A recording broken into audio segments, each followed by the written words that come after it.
নমস্কার বন্ধুরা, সকলকে আমার চ্যানেলে স্বাগত। রাজ্যের সমস্ত ধরনের সরকারি কর্মচারীর পাশাপাশি সমস্ত ধরনের পেনশনার এবং ফ্যামিলি পেনশনারদের ডিএ নিয়ে বিষয়টি এই মুহূর্তে সুপ্রিম কোর্টে বিচারাধীন অবস্থায় রয়েছে এবং এই ডিএ সংক্রান্ত বিষয়টি সুপ্রিম কোর্টে বিচারাধীন থাকাকালীন সুপ্রিম কোর্টে ডিএ মামলা নিয়ে এই মুহূর্তে একটি অত্যন্ত গুরুত্বপূর্ণ এবং চাঞ্চল্যকর খবর বেরিয়ে এসেছে।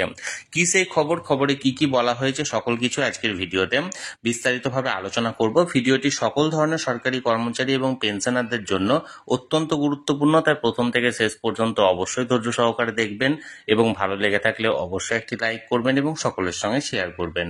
আর সেই সাথে এই চ্যানেলে যদি প্রথমবার হয়ে থাকেন এই রকমের ইনফরমেটিভ ভিডিও আরো দেখার জন্য যারা এখনো পর্যন্ত এই চ্যানেলটিকে সাবস্ক্রাইব করেননি তারা অবশ্যই চ্যানেলটিকে সাবস্ক্রাইব করে নিতে ভুলবেন না। তাহলে চলুন আমরা ডিএ সংক্রান্ত কোন খবরটি বেরিয়ে এসেছে সেই ব্যাপারে বিস্তারিত জেনে নিই। দেখুন, আমরা এই মুহূর্তে সরাসরি সুপ্রিম কোর্টের ওয়েবসাইটে আছি। এখানে দেখুন ডায়েরি নাম্বার দেওয়া হয়েছে 35292/2022, অর্থাৎ 2022 সালে এই কেসটি প্রথম ডায়েরি নাম্বারটি ইনক্লুড করা হয়। এখানে দেখুন the state of West Bengal versus confederation of state government employees West Bengal, অর্থাৎ একটা মামলাকারী সংগঠন এখানে যুক্ত আছে এবং এই মামলাকারী সংগঠন ছাড়াও আরো দুটি মামলাকারী সংগঠন এবং পরে আরো অনেক পার্টি এখানে অ্যাড হয়েছে। এখানে দেখুন ডায়েরি নাম্বার সবকিছু দেওয়া হয়েছে এবং কেস নাম্বারের পরে যেটা দেওয়া হয়েছে স্পেশাল লিভ পিটিশন অর্থাৎ এসএলপি, যেটা রেজিস্টার্ড অন 6/12/2022 এবং ভেরিফাইড অন 24/11/2022, অর্থাৎ প্রায় 2.5 বছর আগে মামলাটি মানে এখানে ডিএ কেসটির জন্য ডায়েরি নাম্বার এখানে ইনপুট করা হয়েছিল। এবার দেখুন গত যে হিয়ারিংটা হয়েছিল অর্থাৎ গত 25শে মার্চ এই ডিএ কেসটির লাস্ট শুনানি হয়েছিল, present or last listed one, এবং honourable mister justice Sanjay Karol and honourable mister justice Manoj মিশ্রের এজলাসে ক্লজ নাম্বার ছিল 45। এই সিরিয়াল নাম্বার 45-এ এই মামলাটি উঠেছিল, কিন্তু কোনো কারণবশত এই মামলাটি শুনানি হয়নি। এখন এই ডিএ মামলাটির পরবর্তী শুনানি নিয়ে এই মুহূর্তে দেখুন ডেট দেওয়া হয়েছে।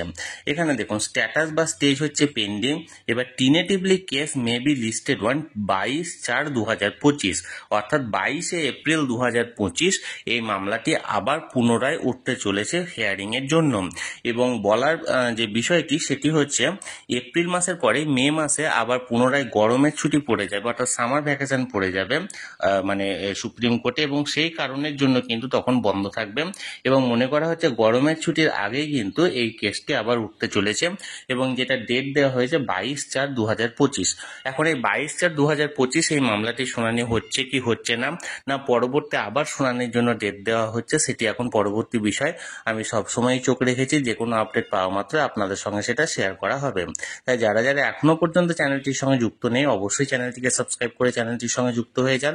আর এই ভিডিওটি ভালো লেগে থাকলে অবশ্যই একটি লাইক করুন এবং সকলের সঙ্গে শেয়ার করুন, আর সেই সাথে অবশ্যই চ্যানেলটিকে সাবস্ক্রাইব করে রাখুন।